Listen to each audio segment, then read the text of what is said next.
Hello, Bachcha Party. Namaskar, Adab, Sat Shri Akal, and Kim Chu. Welcome to SSP, the finest and the easiest way to learn the concept, the channel, and the place where you can feel the physics and then you realize that you are an Mohabbat with the subject. So, alright, this is video lecture number 6 from the chapter Mechanics. Already we have finished 5 lectures starting from constraint motion to the Newton's first law of motion as well as normal reaction concept.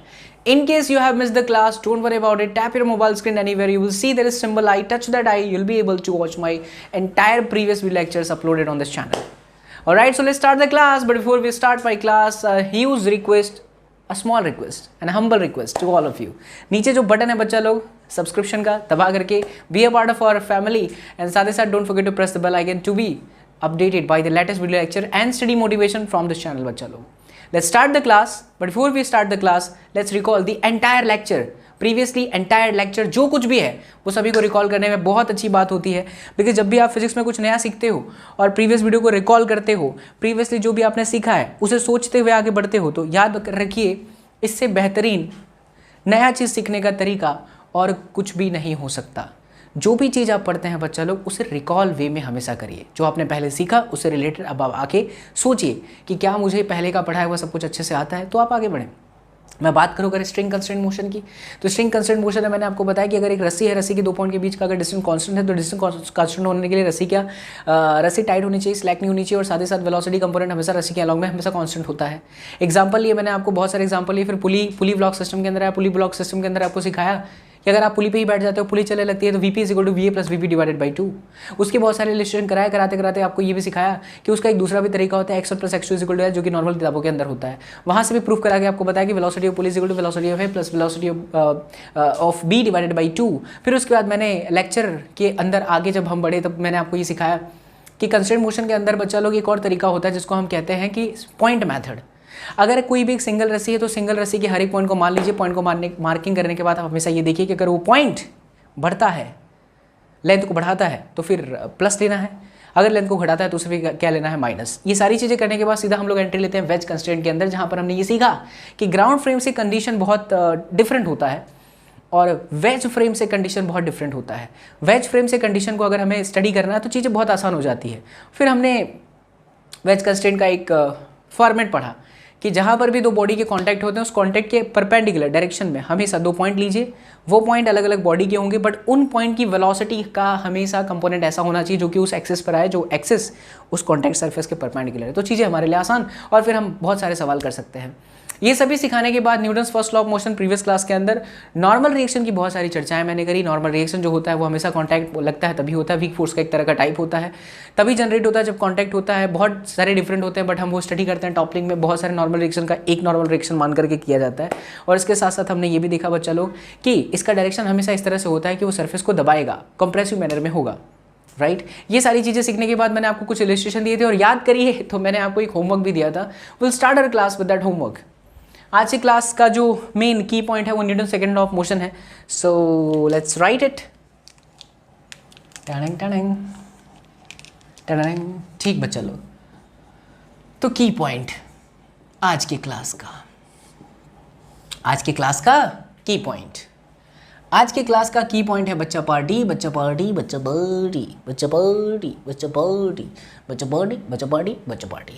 तो आज की class का जो की point है क्या है. हाँ, Newton second law of motion. ठीक है, ये हमें स्टडी करनी है. पर स्टडी करने से पहले आपको जो क्वेश्चन कराया था वो क्वेश्चन करना पड़ेगा. सही बच्चों ने अगर किया होगा तो बहुत अच्छी बात है, अगर नहीं किया होगा तो प्लीज़ ध्यान से सुने, बिकॉज बहुत ज़्यादा इंपॉर्टेंट था बच्चा पार्टी, है ना. क्वेश्चन ऐसा था, देखिए, हुई ये आपकी एक बॉडी थी, 5 kg की थी शायद तक, ऐसे फंसी हुई थी. अरे ऐसे ही फंसी थी ना. कई लोग सोच रहे हैं हाँ सर फंसी हुई थी. अबे वैसा फंसना नहीं बच्चा लोग, इधर बॉल का फंसना. कई लोग तो अपना अपना सोच लेते हैं भाई साहब, कांड. देखिए ये टोटल 6 मीटर है, और मैंने बताया था कि ये जो पॉइंट है इस तरह से सेट है कि ये आपका 3 मीटर और इधर भी आपका कितना 3 मीटर. रेडियस मैंने 5 मीटर दी थी बच्चा लोग, तुम्हें याद हो तो. ये क्या है, दिस इज रेडियस. क्या दिस इज 5? हाँ. क्या दिस इज 3? हाँ. क्या दिस इज 4? हाँ, क्या है इसमें? तो ये एंगल कितना हो गया? 37। तो उसी तरह से ये भी एंगल कितना हो गया? 37। ओ हो, बिल्कुल पहले जैसा सवाल बन गया ये तो। अब देखो, एक नॉर्मल रिएक्शन इधर आया, दैट इज N1, लाइन खींच दो यार, ठीक। दूसरा नॉर्मल फोर्स इधर आया, ये हो गया आपका N2। ये 37, तो ये भी 37, तो ये भी इतना 37, ये 37, तो ये वाला 37, तो ये वाला भी 37, है ना बच्चा बड़ी? ठीक है, वेरी गुड। अब अगर ये 37 है मेरे लाल, so this is N2 cos 37 and this one is N1 cos 37, और ऊपर की तरफ आ जाएगा रे बच्चा N1 sin 37 और N2 sin 37। ओ हो, बॉडी इक्विलिब्रियम में है। किस में बच्चा लोग? बॉडी इक्विलिब्रियम में है। और अगर बॉडी इक्विलिब्रियम में है, मस्ट रिमेंबर, उसका right side is equal to left side होगा। तो दिख रहा है, if we write N1 cos 37 is equal to N2 cos 37, gone. So N1 is equal 20। अरे गजब! N1 बराबर क्या आ गया बच्चा लोग? N1 बराबर क्या आ गया बच्चा लोग? N1 बराबर क्या आ गया बच्चा लोग? N2। ओ हो, आनंदी की अनुभूति, क्या बात है। अब अगर हम बात करें इन दोनों की, तो this is going to be N1 sin 37 plus N2 sin 37। तो क्या N sin 37 बिल्कुल पहले जैसा है ना? एक एग्जाम्पल ये था, वैसे ही सिचुएशन बदल गई। अपन में mg, मास कितना था इसका? 5 kg था शायद।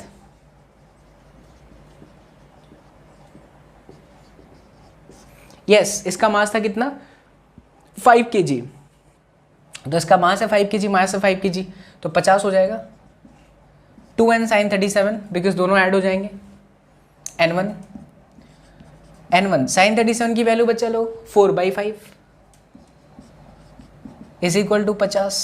2 25, 125 बटे में 4। कैलकुलेशन एरर वेरर हो तो देख लेना। सोचा तो नहीं मारा यार मैंने। sin 37 4/5, are you sure? No, it is 3/5 I think. sin 37, हाँ 3/5,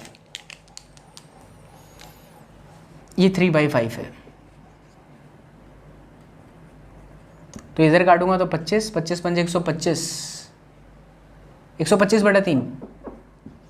दे बात लीजिए, एक शानदार प्रॉब्लम हो गई, ठीक है। और आगे बढ़ते हैं बच्चा लोग, एक और एग्जांपल। चलिए देखिए ध्यान से। अब चीज़ों को थोड़ा बदल देता हूं मैं, थोड़ा सा। देखिए यहाँ पे बच्चा लोग, एक इंक्लाइन प्लेन है ऐसे, ठीक। बॉल ऐसे फंसी हुई है, राइट। ये यहाँ पे ऐसे टच है, ऐसे।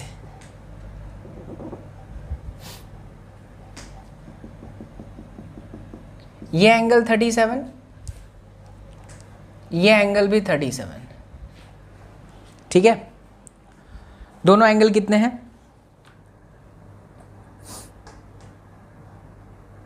नहीं, कुछ अलग देते हैं ना इसको, 37 नहीं देते। माजी सटकली, कुछ अलग देते हैं बच्चा लोग। माजी सटकली बच्चा बड़ी, कुछ अलग दे देते हैं बच्चा लोग। दोनों 37 नहीं चलेगा, नहीं चलेगा, नहीं चलेगा। चलिए बच्चा, थोड़ा सा एंगल चेंज कर देते हैं, है ना, ताकि चीज़ें अपने लिए क्या हो जाए, आसान हो जाए, कैलकुलेशन में इतनी तकलीफ ना हो बच्चा लोग। आओ देखो मेरे लाल बाल गोपाल, आपके सामने ही करते हैं। कुछ लूचा हो तो संभाल लेना बच्चा पार्टी। 30 डिग्री पे लेके चलते हैं, राइट। मास ले लो वही 5 kg। थोड़ी देर के लिए वीडियो को रोकिए और खुद से ट्राई करें। सवाल हमारा ये है, नॉर्मल रिएक्शन कितना होगा, N1 और N2 की वैल्यू क्या होगी। किसी को भी N1 मानो और किसी को भी क्या मानो, N2 मानो। प्लीज़ वीडियो को रोकें और खुद से प्रयास करें। वीडियो को रोकें मेरे लाल, है ना, और खुद से क्या करें, प्रयास करें बच्चा लोग। बढ़िया सवाल है, अच्छे अच्छे के प्राण निकलते हैं। हालांकि है कुछ नहीं, मैथ्स ही है। बट फिजिक्स की कॉन्सेप्ट और मैथ्स से भौकाल। और फिजिक्स में अगर भौकाल वाले क्वेश्चन करने हैं तो ऐसे सवालों से डरना नहीं है मेरे लाल। ऐसे सवालों को कहना है कि आ जाओ सवाल देवता, तुम आ जाओ, तुम कैसे आ सकते हो, कितना खतरनाक तरीके से आ सकते हो, आ जाओ हम तुमसे लड़ लेंगे। आइए देखिए। तो बच्चा एक चीज अपने को ही समझ में आ रहा है यार, देखते ना, कुछ एंगल का लोचा होगा तो अपने चेंज कर देंगे, ऐसा कुछ नहीं है। एक तो नॉर्मल फोर्स इधर आ रही है, ट्र। दूसरी जो नॉर्मल फोर्स आ रही है यार वो इधर आ रही है, ट्र, सरफेस के परपेंडिकुलर। ठीक है, पहले हम N1 पे चर्चा कर लेते हैं। किस पे? N1 पे।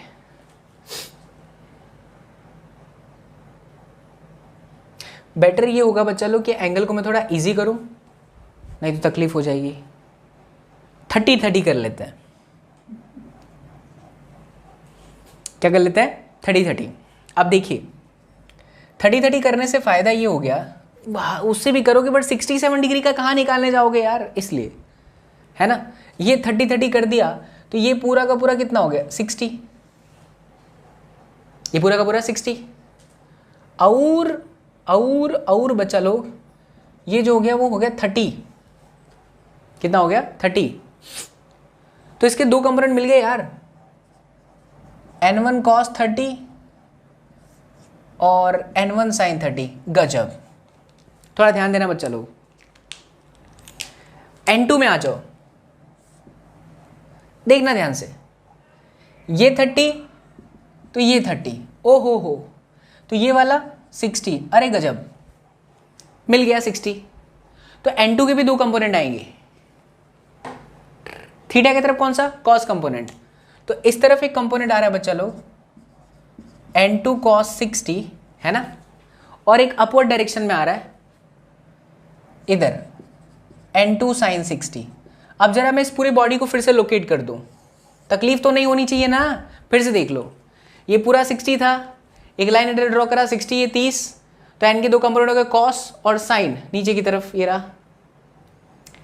N2 ऐसे था, लाइन ड्रॉ करा ऐसे, ये लाइन ड्रॉ करा, 30 ये 30, तो ये 60, तो N2 के दो कंपोनेंट हो गए, N2 cos 60 और N2 sin 60। अब जरा इस पे टोटल फोर्स देख ली, कौन कौन सा फोर्स है।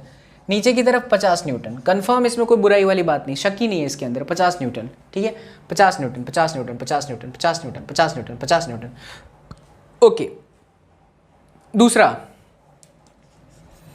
ये देखिए N1 cos 30, इधर है बच्चा N2 cos 60, ऊपर ऊपर ऊपर N2 sin 60, और कुछ है नीचे N1 sin 30। ओ हो, क्या बॉडी रेस्ट पे है? हाँ जी सर। और अगर मेरे लाल बाल गोपाल बॉडी रेस्ट पे है तो this right side force must be equal to left side force. That means बच्चा party N1 cos 30 is equal to N2 cos 60। अरे गजब, ओ हो, आनंद की अनुभूति आ गई सर जी, आंसर आने वाला है। लल्लन टॉप, मजेदार, रसेदार, क्या बात है, आहा, आनंद की अनुभूति। √3/2 N2 cos 60 1/2 कटीला, तो N2 बराबर में आया √3N1। That's great, that's great. Oh, that means if I do right side is equal to left side, then I get the answer N2 equals to √3N1.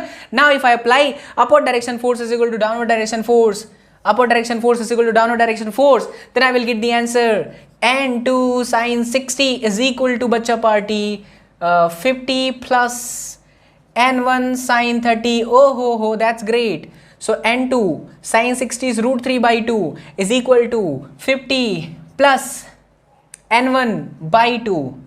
गजब। नाउ कैन यू डू बच्चा लोग? मैं नहीं कराऊंगा। N2 is equal to √3N1 रख दो, N2 is equal to √3N1 रखूंगा तो ये हो जाएगा 3N1 divided by 2 50 plus N1/2। अरे गजब, तो 3N1/2 minus N1/2 it is N1, सही है ना? हाँ, is equal to 50। So after getting the value of N1, directly you can say that N2 is equal to √3 multiplied by 50, 50 √3.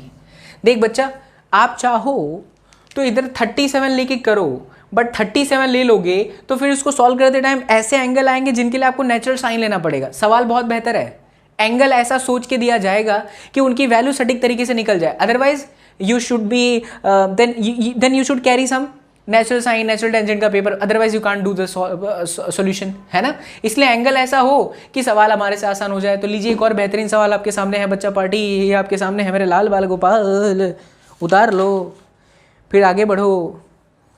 पोपले type question कराने का कोई मतलब नहीं है, फिर भी करा देते हैं, नहीं तो फिर लगेगा कि ऐसे पैटर्न नहीं है। कसम से बता रहा हूँ बच्चा पार्टी, ये सभी वीडियो लेक्चर ऐसे वीडियो लेक्चर हैं जिन्हें अगर आप कंठस्थ करके चाट गए ना तो दुनिया की कोई भी ताकत नहीं है, दुनिया के कोई भी प्रॉब्लम नहीं है जिसको आप डील ना कर पाओ। आप आसानी से हर प्रॉब्लम को डील कर पाओगे। ये मैं दिल से बोलता है, दिल से। कई लोग सोच रहे हैं मास्टर साइको है, बट मास्टर के पढ़ाने का यही अंदाज है बच्चा लोग। आइए देखिए,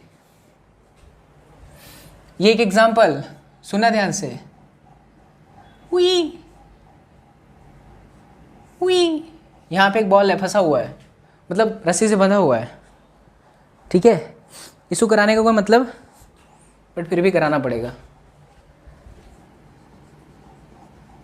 ये 37, ये 37, इसका मास ले लो 5 kg। बताइए रस्सी में टेंशन कितना है। प्लीज अगर ये क्वेश्चन भी आप नहीं कर पाए तो छोड़ दीजिए, भौतिक विज्ञान आपके बस की बात नहीं है। बट क्योंकि तुम मेरे लाल बाल गोपाल हो, तुम मेरे बच्चा पार्टी हो, तुम मेरे ट्रू एसएसपी हो, तो तुम ये सवाल कर सकते हो। क्योंकि मास्टर बहुत भयंकर भयंकर क्वेश्चन कराता है, तो ये कुछ नहीं है, तुम कर सकते हो, है ना। वीडियो को रोक करके ट्राई करो। देखो, टेंशन फोर्स हमेशा कहाँ लगता है? Along the string. कैसे लगता है? ऐसे लगता है, ऐसे लगता है, ऐसे ही लगता है ना, ठीक है।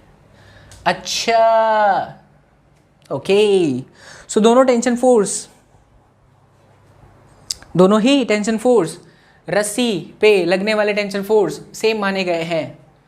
तो अगर ये टी है, ऐसा डायग्राम बना हुआ है, ये टी है, तो साफ साफ दिख रहा है बच्चा लोग, ये हो जाएगा टी साइन 37, एंगल की तरफ टी कॉस 37, एक और टी कॉस 37, और इस तरफ टी साइन 37, और नीचे की तरफ 50। भूत 50 से निकट नहीं आवे, जब वहाँ मेरे 50 मतलब 50। सो बच्चा, right side upward direction is equal downward direction, right side is equal to left side, they are cancelling the effect of each other. As you can see T sine 37 and T sine 37 balancing each other, so they must balance each other. 2t cos 37 is equal to 50। ओ हो, यानी कि 2t is equal to 50 cos 37 is 4/5। कटीला 2 से कटीला तो 25 पंजे 125 बटे में 4। लीजिए टेंशन फोर्स निकलिंग, ठीक। और देख लो ऐसा ही रस्सी वाला है टेंशन फोर्स। तरी माटी तरी माटी तरी माटी मरी जम, तरी माटी तरी माटी तरी माटी, ए तरी माटी तरी माटी। नेक्स्ट क्वेश्चन देखिए बच्चा।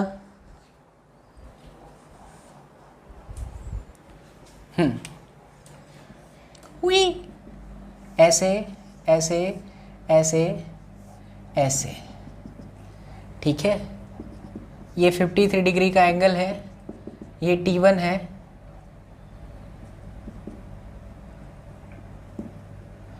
और बच्चा लोग ये T2 है। आपको पता ना T1 और T2 में रिलेशन क्या है यार? मजाक चल रही है? सुशांत सिंह राजपूत को मिलना चाहिए न्याय। आइए देखिए, मास ले लो यार, mg ले लो, 5 ले लो, कुछ भी ले लो, 5 ले लेते हैं, 50। पैटर्न को समझे बच्चा, थीटा की तरफ हमेशा कॉस कंपोनेंट आता है। सो दिस इज T1 cos 53, इधर आ गया T1 sin 53। गजब।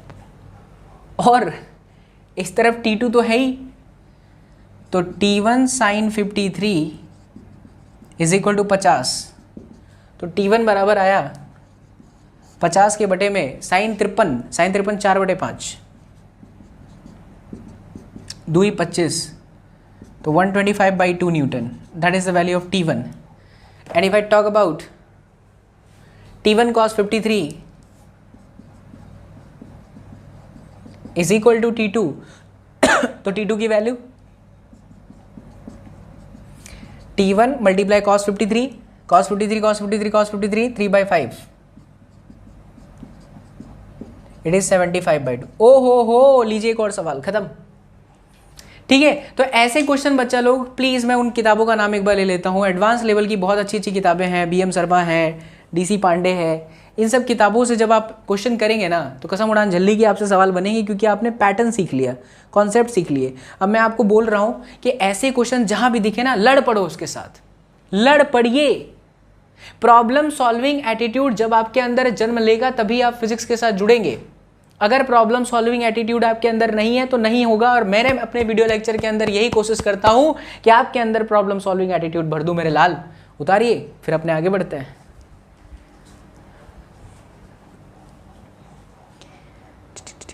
तरी माटी मरी जावा, तरी माटी मरी जावा। अब बात करते हैं Newton second law of motion की। किसके बारे में? Newton second law of motion के बारे में। Newton second law of motion पे जाने से पहले हमें एक क्वांटिटी समझनी पड़ेगी जिसको हम कहते हैं मोमेंटम। जिसको हम क्या कहते हैं बच्चा लोग? मोमेंटम। मोमेंटम वास्तविकता में क्या चीज है? What is the meaning of momentum? If I talk about mathematically, I know you all are knowing that fact in class 9वीं, क्लास 10वीं, you have that knowledge. Sir, momentum is equal to mass into velocity. Yeah, that's true. Mass into velocity होती है. But what is the impact of that mass into velocity? You should feel. Because physics is all about imagination and physics is all about feel. And if you start learning the physics by feeling, ना बच्चा लोग, trust me, you will be in ishq mohabbat with physics. And this is the reality. It is happening with me. हाँ, तुम्हारे साथ भी होगा. मैं ये कह रहा हूँ मोमेंटम क्या चीज़ है? मैथमेटिकली हम सबको पता है, mass into velocity. What is the impact?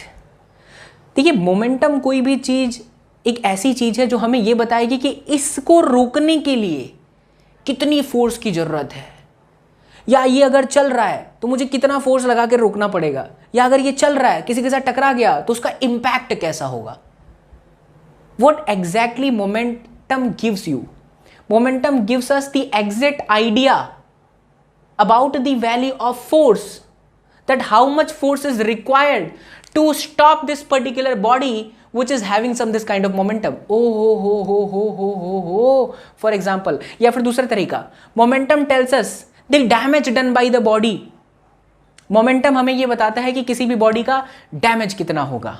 जैसे एग्जाम्पल के तौर पे मैं ही हूं, सामने से दो व्हीकल आ रहे हैं, सामने से दो व्हीकल आ रहे हैं, व्हीकल ए और व्हीकल बी।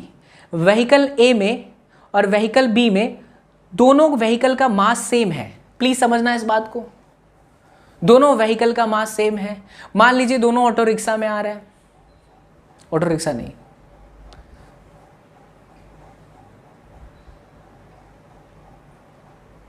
हाँ चलो ना एग्जाम्पल ले आओ, उसमें क्या है, ऑटो रिक्शा में आ रहे हैं दोनों, ये व्हीकल 1 ये व्हीकल 2, दोनों ऑटो रिक्शा, दोनों सेम कंपनी के सेम मास के ऑटो रिक्शा। एक ऑटो रिक्शा में बिल्ली है, एक ऑटो रिक्शा में गेंडा है। अब ये जो रिक्शा और ये जो रिक्शा है दोनों की रफ्तार सेम है, हुई धमाक, दोनों ने मेरे को टक्कर मारा। हो सकता है कि रिक्शा 1 जिसमें बिल्ली थी मैं जीवित रह जाऊं भाई साहब, बिल्ली के साथ खेल लूं, अलग आनंद। बट गेंडा वाला जो रिक्शा होगा ना, मेरे को ठोक देगा, मैं मर जाऊंगा, प्राण निकल जाएंगे मेरे। ऐसा क्यों हुआ? क्योंकि गेंडे वाले रिक्शे की वेलोसिटी इस बिल्ली वाले रिक्शे की वेलोसिटी के साथ भले मैच कर रही थी, बट क्या गेंडे वाले के रिक्शे का मास ज्यादा था, तो मास इनटू वेलोसिटी का इंपैक्ट ज्यादा हो गया। अब इस मास इनटू वेलोसिटी वाले गेंडे वाले रिक्शे को रोकने के लिए मुझे ज्यादा फोर्स लगाना पड़ेगा, इसको कम फोर्स लगाना पड़ेगा। तो ये ज्यादा फोर्स लगाऊं कम फोर्स लगाऊं, या इसका इंपैक्ट कितना मेरे पे पड़ा, क्या ये चीज हमें ये बताई मास इनटू वेलोसिटी कितनी है। एग्जैक्टली।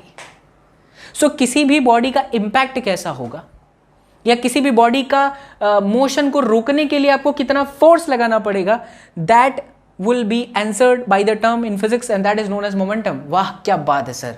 तो मोमेंटम के बारे में पहले लिख लीजिए बातें कुछ जो कि आप जानते हो। Momentum basically impact of force, या फिर आप कह सकते हैं, हाँ सही है, इम्पैक्ट ऑफ फोर्स, फोर्स का इम्पैक्ट कितना होगा, या ऐसे मत लिखो, हाउ मच फोर्स, ऐसे लिखो, how much force is required can be given by momentum. ये हमने थ्योरेटिकली सोचा। अब मैथमेटिकली न्यूटन साहब ने लॉ दिया है, बट वो मोमेंटम का फॉर्मूला क्या है? तो जो मोमेंटम है ना बच्चा लोग, उसका फॉर्मूला होता है मास टाइम्स वेलोसिटी। मास कितनी है और वेलोसिटी कितनी है? तो ये हो गया m इंटू वी और ये हो गया p। वेक्टर क्वांटिटी है, ये कैसी क्वांटिटी है? वेक्टर क्वांटिटी है। और अगर वेक्टर क्वांटिटी है तो इसमें किसकी ज़रूरत है? हमें वैल्यू की भी ज़रूरत है और डायरेक्शन की भी ज़रूरत है। अच्छा, इसका यूनिट क्या होगा? इसका यूनिट होगा किलोग्राम मीटर पर सेकेंड। तो हमने क्या सीखा? इम्पैक्ट कितना पड़ेगा वो जान सकते हैं, किसी बॉडी का डैमेज कितना होगा वो जान सकते हैं, या फिर हमें ऐसे मोमेंटम वाली बॉडी को रोकने के लिए कितना फोर्स लगाना पड़ेगा, how much force is required can be given by the momentum. ये चीज़ अपने को समझ में आ गई। अब बात करते हैं न्यूटन साहब के सेकेंड लॉ ऑफ मोशन की। स्टेटमेंट मैं बोलूँगा, लिखूँगा नहीं, बहुत बड़ा पड़ जाएगा, सब जानते हो। रेट ऑफ, सुनना क्योंकि इसमें भी कुछ करेक्शन कराऊंगा मैं, लॉ में नहीं। अरे बट न्यूटन साहब चोर थे। असलियत में भास्कराचार्य जो हिंदुस्तानी आचार्य थे, बहुत साल पहले ही, न्यूटन साहब से पहले ही ग्रेविटेशन, फिर ये न्यूटन्स लॉ ऑफ मोशन, ये जो ग्रेविटेशन न्यूटन साहब ने दिया ना, उससे पहले ही, बहुत साल पहले ही हमारे भारत के ऋषि मुनियों ने खोज निकाला था ग्रेविटेशन। बट क्या अंग्रेज चोर थे? इसलिए न्यूटन साहब चोर है। आप गूगल पे सर्च करना, Bhaskaracharya was the scientist, Bhaskaracharya was the Acharya who founded very first time कि ग्रेविटेशन क्या है, लॉ ऑफ मोशन में उनका ही सबसे बड़ा रोल है। बट क्या है, अंग्रेजों का चलता था उस टाइम पे, तो नाम पड़ गया न्यूटन साहब को। बट न्यूटन साहब चोर हैं, कमेंट कर दीजिएगा। कई लोग मुझे बोलेंगे फालतू की चीज़ें, बट असलियत है बच्चा लोग, असलियत है। जैसे राइट ब्रदर्स का नाम आता है कि पहले सबसे पहले उन्होंने जहाज़ बनाई थी उड़ने वाली, नहीं, कॉन्सेप्ट हमारे पुणे या थाने के कुछ दो भाई थे जिन्होंने सबसे पहले ये उड़ाया था चला करके, है ना, नाम आ गया था उनका। अंग्रेजों का तो काम था चोरी करना। तो सेकेंड लॉ ऑफ मोशन क्या कहता है? Rate of change of momentum is always equal to force. Rate of change of momentum, जैसे मान लीजिए कि ये चल रहा था 20 kg मीटर पर सेकेंड से, ये चला 60 kg मीटर पर सेकेंड से, यानी 20 सेकेंड में इसने अपना मोमेंटम 20 से 60 कर लिया। तो ये जो परिवर्तन आया ना कि 20 से 60, पहली बात तो 20 से 60 होगा नहीं, कुछ फोर्स लगाना पड़ेगा। तो वो फोर्स किसके बराबर है? That force is always equal to rate of change of momentum. यानी कि हम लिख सकते हैं F is equal to delta P divided by delta T। Rate of change of momentum के बराबर होता है फोर्स, और फोर्स का जो डायरेक्शन होता है वो हमेशा कहाँ होता है वो देखिए, किताबों में आप पढ़ेंगे तो आप शायद ऐसे याद रखे होंगे कि direction of force is always in the direction of acceleration. गलत स्टेटमेंट है, कैसे समझाता हूँ।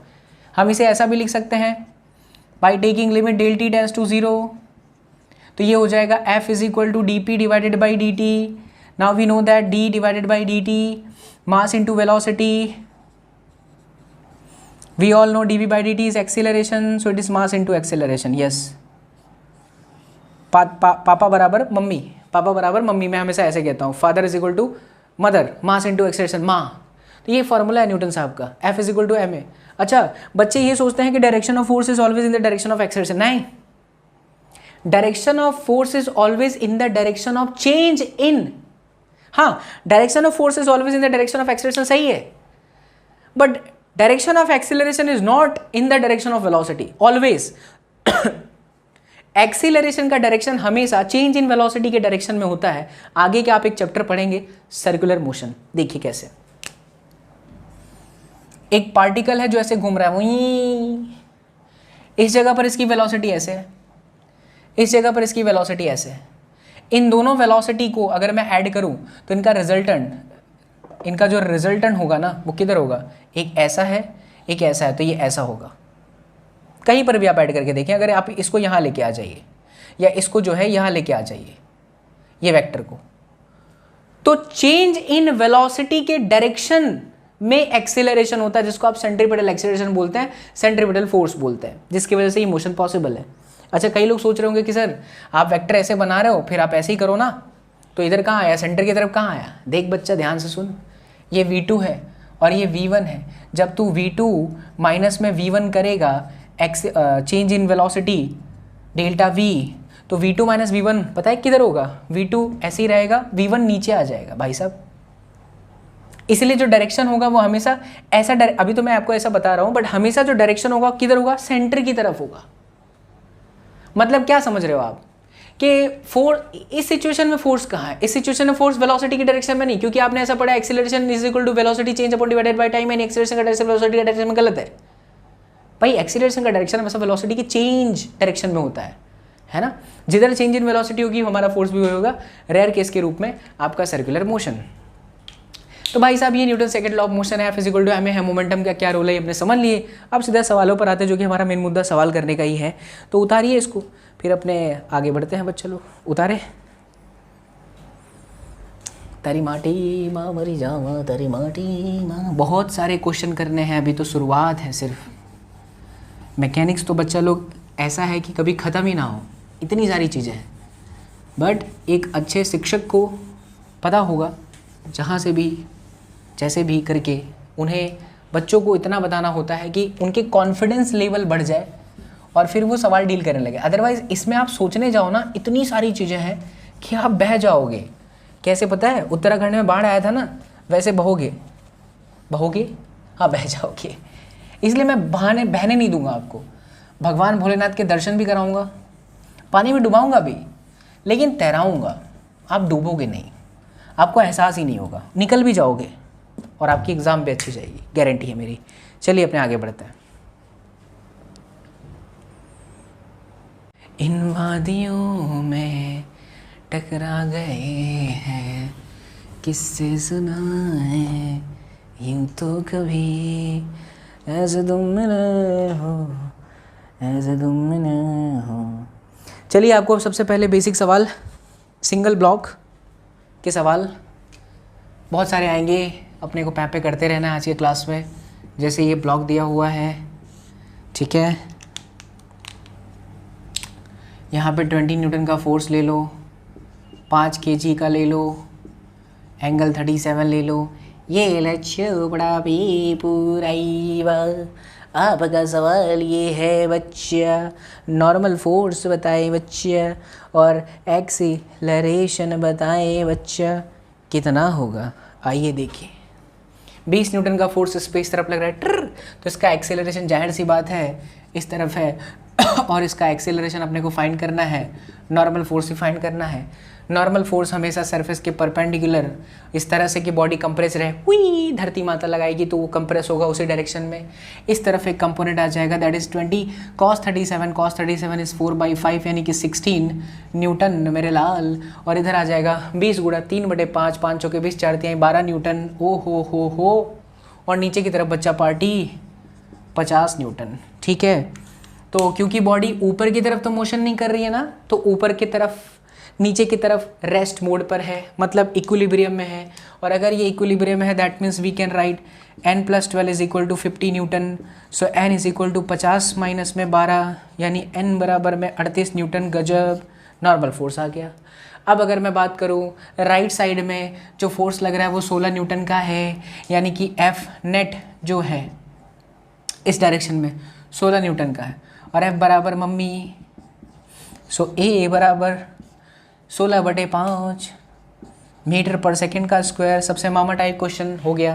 ऐसे क्वेश्चन करते रहे दुनिया भर के सिंगल ब्लॉक वाले सवाल। और देखिए सरफेस पर अगर सिंगल ब्लॉक हो तो कैसे कैसे क्वेश्चन आ सकते हैं। दूसरा सवाल देख लीजिए बच्चा पार्टी, ये सरफेस है, ठीक है, राइट, सरफेस अगेन 5 kg ले लो, इधर ले लो 10 न्यूटन, एंगल ले लो 37, इधर ले लो 20√2, एंगल ले लो 45। मेरा पहला सवाल, नॉर्मल रिएक्शन बताएं और एक्सेलरेशन बताएं। क्या करना चाहता है, ऐसे सवालों को कैसे करें? कंपोनेंट को तोड़ो सबसे पहले। किसको तोड़ो? कंपोनेंट को। यहाँ देखोगे तो आपका आएगा 10 cos 37, इधर साइन कंपोनेंट 10 sin 37, इधर 20√2 cos 45, इधर 20√2 sin 45। नाउ बच्चा लोग, दिस cos 37 इज बेसिकली 4/5, पक्का ना? हाँ, cos 37 इज 4/5 पक्का। 8 और ये 6 हो जाएगा। टिंगलिंग टिंगलिंग टिंगलिंग टिंगलिंग, हाँ 6 न्यूटन। ठीक है, इधर तो बच्चा लोग पता चल रहा है 20 हो जाएगा, cos 45√2 है तो ये 20 और ये भी कितना 20 न्यूटन। नॉर्मल फोर्स का डायरेक्शन हमेशा कहाँ होता है बच्चा लोग? ऊपर की तरफ होता है और नीचे की तरफ आपकी mg होती है, यानी कि 50 newton. So simple, this kind of problem is saying that the body is moving और नॉट इन बॉबी लेस्ली या अंडरटेकर या चॉकस्लिम सनक जाते हैं बच्चा लोग। कई आप लोग देख रहे हो कि कितने टाइम से मैं लेक्चर ले रहा हूँ, आपको विश्वास नहीं होगा। लगातार 7 से 8 घंटे का ये लेक्चर चल रहा है मेरा, back to back back to back back to back. Okay, upward direction में बॉडी मूव नहीं कर रही है, इस डायरेक्शन में बॉडी मूव नहीं कर रही, बॉडी एज इट इज़ है। बॉडी तो मूव इधर कर सकती है क्योंकि इधर इधर के फोर्स अलग अलग है, इधर 20 है और इधर 8 है, तो जाहिर सी बात है बॉडी का जो एक्सेलरेशन होगा वो इस डायरेक्शन में होगा। बट क्योंकि बॉडी ऊपर नीचे मूव नहीं कर रही, दैट मीन्स हम लिख सकते हैं ऊपर की तरफ की force 20 6 26 plus n 26 plus n, downward direction force 50। सो n बराबर 50 माइनस में 26, 50 माइनस 26 कितना हो गया? 24 न्यूटन। अच्छा, कई बार नॉर्मल फोर्स ना माइनस में आ जाएंगे, माइनस आ जाए तो घबराना मत, माइनस आ जाए इसका मतलब कॉन्टैक्ट नहीं है उनका, और ऐसे सवाल होते हैं। माइनस में आ सकता है भाई साहब, तो सवाल गलत नहीं होता, वो कांटेक्ट में नहीं है बॉडी के, वहाँ पे कुछ ऐसा मोशन हुआ है कि जिसकी वजह से बॉडी उछाल मार चुकी है, टॉपलिंग हुआ है। टॉपलिंग मतलब वो लीजिए नॉर्मल फोर्स आ गया।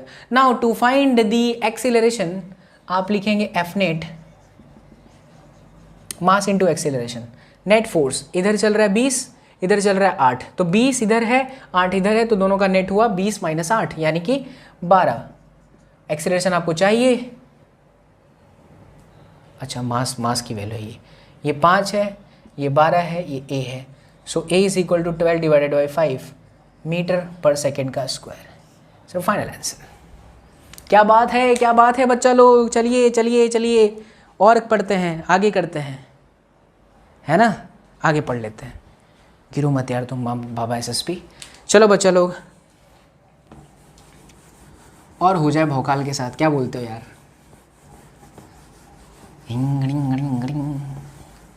सिंगल सरफेस सिंगल ब्लॉक, मतलब सरफेस एक ही है, ब्लॉक इस तरह से है।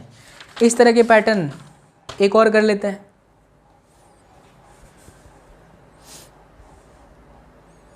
आइए देखिए, 5 kg का है, एक और कर लो।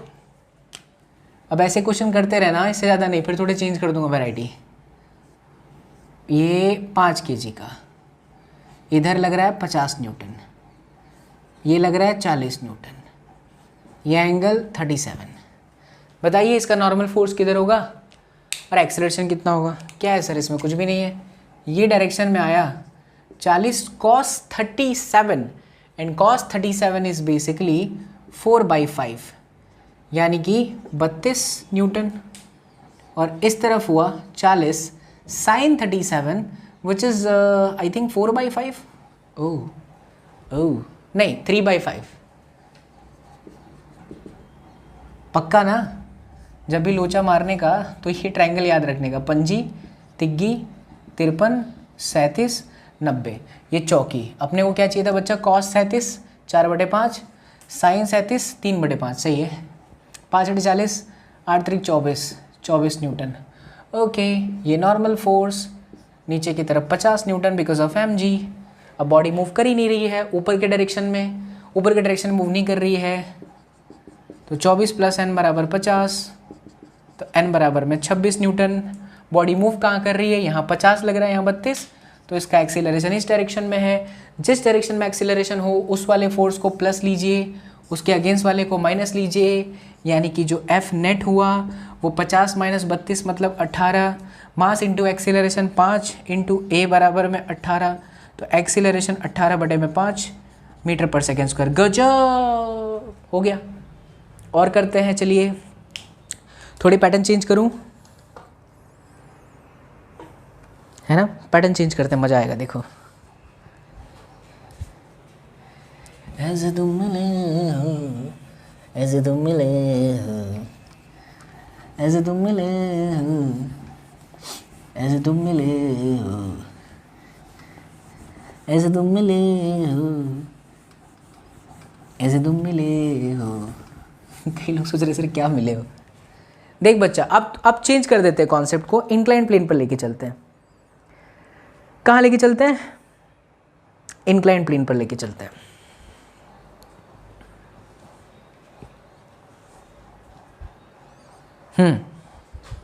आइए, pattern change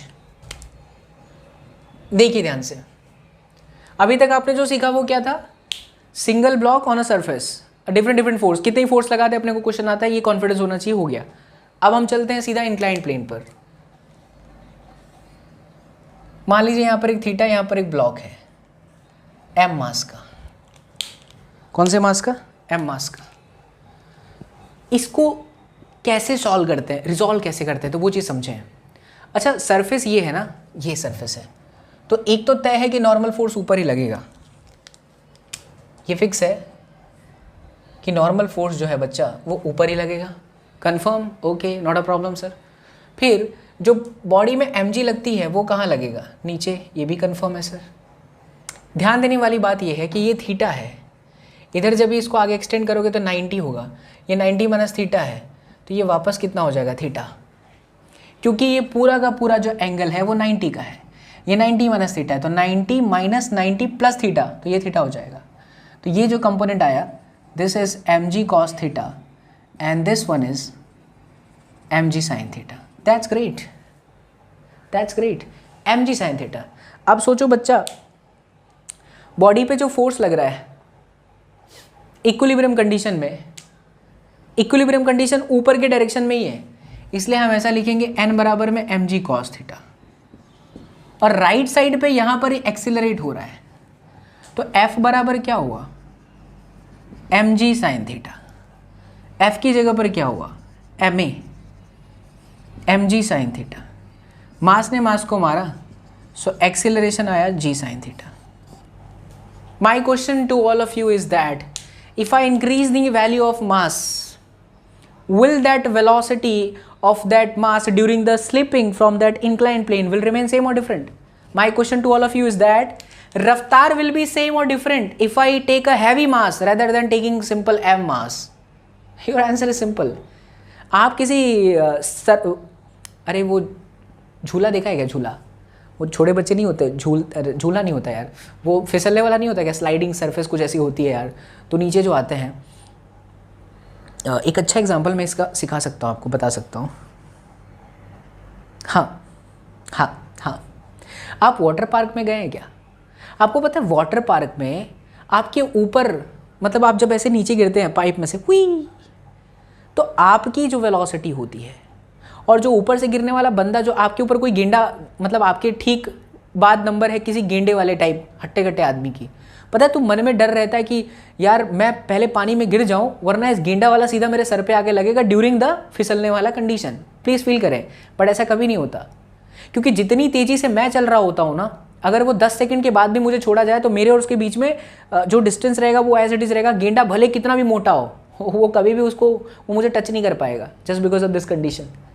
look at it, acceleration पे मास का कोई खेल ही नहीं है, कट गया भाई। जी साइन थीटा आ रहा है, थीटा कितना है और जी की वैल्यू कांस्टेंट है, बस थीटा कितना उसी से पता चल जाएगा। तो एक्सीलरेशन नीचे आने का मतलब है कि m की जगह पर 2m कर दो, 4m कर दो, 6m कर दो, 9m कर दो, 10m कर दो, 1000m कर दो, कोई फर्क नहीं पड़ता। ऑलवेज वेलोसिटी सेम होती है जब वो नीचे आता है तब। बट ये समझाया इसलिए क्योंकि अब ऐसे प्रॉब्लम लेंगे तो आपको रिजॉल्व करने आना चाहिए। फिर से देख लीजिए, ये थीटा था, यहाँ से ये स्ट्रेट लाइन पे 90 है तो ये 90 माइनस थीटा पूरा 90 है, तो this one is going to be theta and theta side is always cos, against one is sine, normal direction is always perpendicular to the surface. This block is coming along the inclined plane, that's why the net force is equal to mg sin theta, and we know that F equals to ma, mass is going to be cancelled out, so acceleration is equal to g sin theta. And bacha party, if you see that n, the block is not moving in the upward downward direction and it is fixed and it is in equilibrium condition in that particular direction, that's why we will write upward direction force is equal to downward direction force and hence is equal to n is equal to mg cos theta. tan चलिए question करते हैं, ये तो concept हो गया। Okay ये तो क्या था, ये तो अभी पिक्चर बाकी है बच्चा पार्टी, ये तो ट्रेलर है। बॉलीवुड को एकदम बॉयकॉट करो बच्चा लोग। हमारे देश के जो सच्चे हीरो होते हैं वो हमारे देश के जवान हैं। बॉलीवुड के जितने भी हीरो हैं वो सब के सब चोर हैं। तभी कंगना मैम इज सेइंग, है ना, कंगना रनावत जी सही कहती हैं। आइए चलिए अपने आगे बढ़ते हैं बच्चा लोग। ठीक, बढ़िया सवाल, आइए देखिए।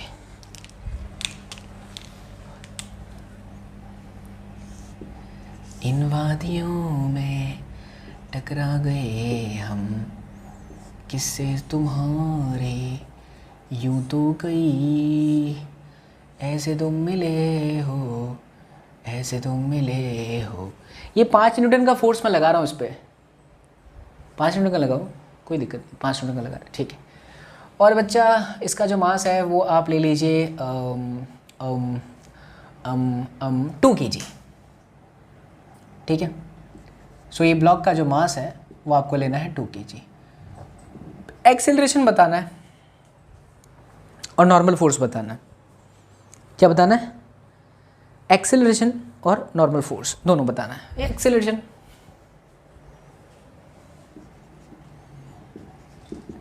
कैसे करें, रिजॉल्व करना जिस बच्चे को आ गया, मैथ्स अगर आ गई अच्छे से। देखिए इसके अंदर मैथ्स ज़्यादा है भाई, फिजिक्स अपनी बहुत कम है। इस चीज़ के अंदर मैंने क्या बोला, मैथ्स ज़्यादा है, फिजिक्स कम है। फिजिक्स थोड़ी सी थी, यहीं ख़त्म हो गई बात। अब देखिए रिजॉल्व करते हैं इसको। सरफेस के परपेंडिकुलर फोर्स लगेगा, नॉर्मल फोर्स तय है, ठीक, नॉर्मल फोर्स लग गया, ओके नो प्रॉब्लम, ठीक ठीक है। अच्छा, डिपेंड ये करता है कि आप एक्स और वाई किसको लेते हो। तो अभी इस पर्टिकुलर सवाल में बच्चा लोग, हमारे लिए ये एक्स है और ये वाई है। आप चाहो तो इसे ना लेकर के दूसरा भी ले सकते हो, थोड़ा अलग, तब एन के भी कंपोनेंट आ जाएगा, सवाल गलत नहीं होगा। ये आपका वाई है और ये अलोंग द एक्सिस आपका क्या है, ये एक्स है और ये आपका क्या है, वाई है ना। प्रोजेक्टाइल मोशन में आपको सिखाया था। चलिए तो ये हो गया एक्स और वाई। अब देखिए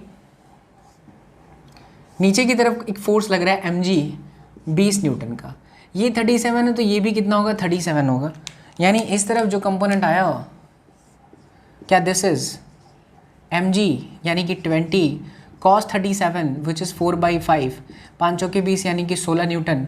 और इस तरफ जो फोर्स आया वो 100% 12 न्यूटन ही आएगा, चेक करके देख लेना, 12-16 पक्का 12 होगा। 20 गुणे में 3/5, 4×3=12, सही है, ठीक है। नॉर्मल फोर्स तो एज इट इज़ है ही, तोड़ दिया आपने। 5 को जरा तोड़ते हैं, बिकॉज 5 जो है ना वो इस डायरेक्शन में लग रहा है, ऐसे पॉइंट ऑफ एप्लीकेशन, बात तो एक ही है। ये 37 है तो ये भी कितना हुआ, 37। तो ये डायरेक्शन में 5 का साइन 37 हुआ 3/5 यानी कि 5, और इस डायरेक्शन में बच्चा cos 37 हुआ यानी कि 4/5 यानी कि 4। अब हो गया। अब समझे इस बात को, बॉडी जो है हमारी अगर ऊपर की डायरेक्शन में मूव नहीं कर रही है तो करेगी भी नहीं, सरफेस के अलोंग ही करेगी, इंक्लाइंड द सरफेस करेगी। So here we can write upside force is equal to downward side force, यानी कि जो नॉर्मल फोर्स है वो किसके बराबर है, 16 और 5 21, 21 न्यूटन के बराबर।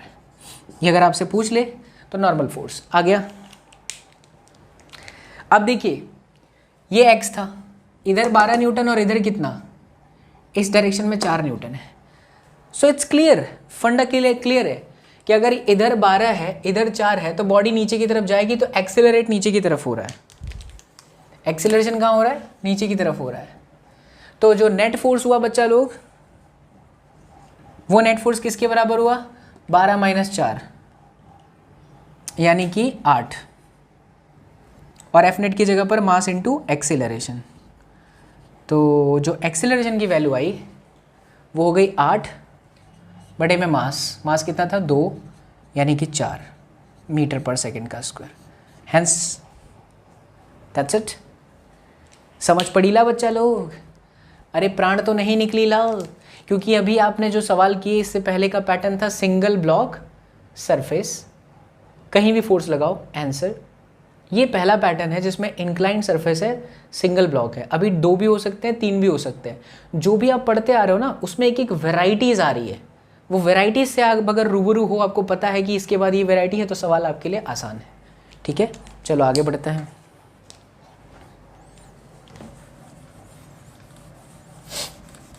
आगे बढ़ते हैं बच्चा पार्टी। कहाँ?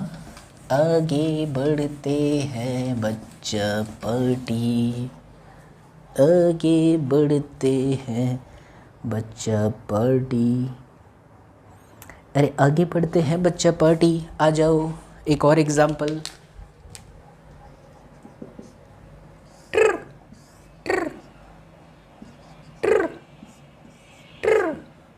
मास ले लो 10, इधर लग रहा है 50 न्यूटन का फोर्स, हमें एक्सीलरेशन बताना है।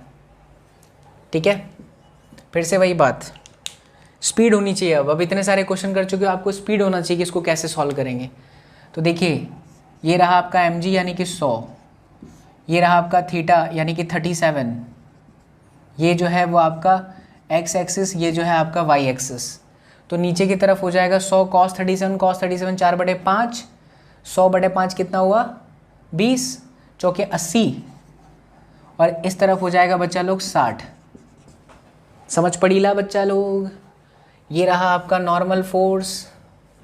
ठीक है, अब देखिए नॉर्मल फोर्स की वैल्यू कितनी हो गई? 80 न्यूटन दिख रहा है। और अगर हम बात करें 60 न्यूटन इधर, 50 न्यूटन इधर, तो जाहिर सी बात है नीचे की तरफ ज़्यादा है तो एक्सेलरेट इधर होगा। तो एक्सीलरेशन आ गया 60 माइनस में 50 net force divided by mass that is 10, 60 में से 5 10/10 यानी 1 मीटर पर सेकेंड का स्क्वायर। कुछ भी नहीं है। अब सिंगल ब्लॉक के कितने भी क्वेश्चन आपको कराऊं, उम्मीद है कि आपको सब आएगा और सब आप आसानी से सॉल्व कर पाएंगे ना। मेरे लाल बाल गोपाल सिया बलरामचंद्र की जय हो। ओ हो, आनंद की अनुभूति आ रही है सर जी। चलो ख़त्म, खेला ख़त्म। अब थोड़ा डिफरेंट पैटर्न लेता हूँ, अब थोड़ा डिफरेंट पैटर्न लेता हूँ बच्चा। आइए देखिए, आ जाओ। टड़ंग टड़ंग टड़ंग टड़ंग टड़ंग टड़ंग। क्वेश्चन ध्यान से सुनना, बहुत मस्त सवाल है आगे। एक इस तरह से एक सरफेस दी है,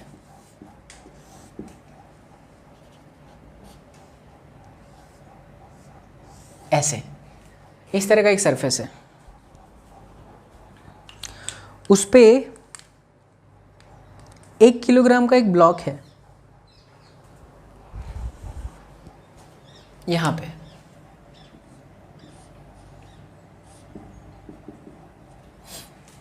और ये जो डिस्टेंस है वो 2 मीटर है। जाहिर सी बात है ये पैराबोला है, इसका इक्वेशन दे रखा है y = x²। ठीक है, y = x², 2 मीटर है। आपसे ऐसा बोल रहा है बच्चा लोग इस सिस्टम का एक्सेलरेशन निकालें। क्या बात है, इस सिस्टम का क्या निकालें बच्चा लोग? एक्सेलरेशन निकालें। Superb, mind blowing.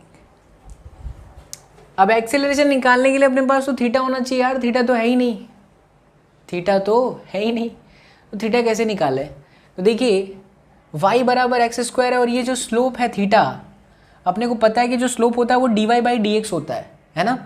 तो हम इसको कर देते हैं dy/dx = 2x, और ये जो dy/dx होता है इसी को आप कहते हो स्लोप। इसी को आप कहते हो tan थीटा। तो tan थीटा बराबर आया बच्चा पार्टी 2x, और x की वैल्यू देख रहे हैं कितनी है, 2 मीटर है x की value, this is x direction and this one is what, y direction. So ये आ गया tan theta is equal to 2 into 2 that is 4। अच्छा tan थीटा 4 आया, ट्रायंगल में घुस जाओ, ये थीटा मान लो, ये 4, ये 1, तो ये आपका अंडर रूट 4 चौका 16 और ये कितना हो गया 17। क्यों मैं गया इस पे, उसका रीज़न है मुझे साइन थीटा चाहिए। साइन थीटा की मैं बात करूँ तो 4/√17, और अगर मैं कॉस थीटा की बात करूँ तो 1/√17। हमें इन दोनों की ज़रूरत पड़ेगी, कैसे कैसे कैसे। अब देखिए आपको थीटा पता चल गया है, यही तो मेन था। ये रहा ब्लॉक 1 kg का, नीचे की तरफ आएगा तो ये होगा 10 sin 37 साइन थीटा, हो गया 10 sin थीटा।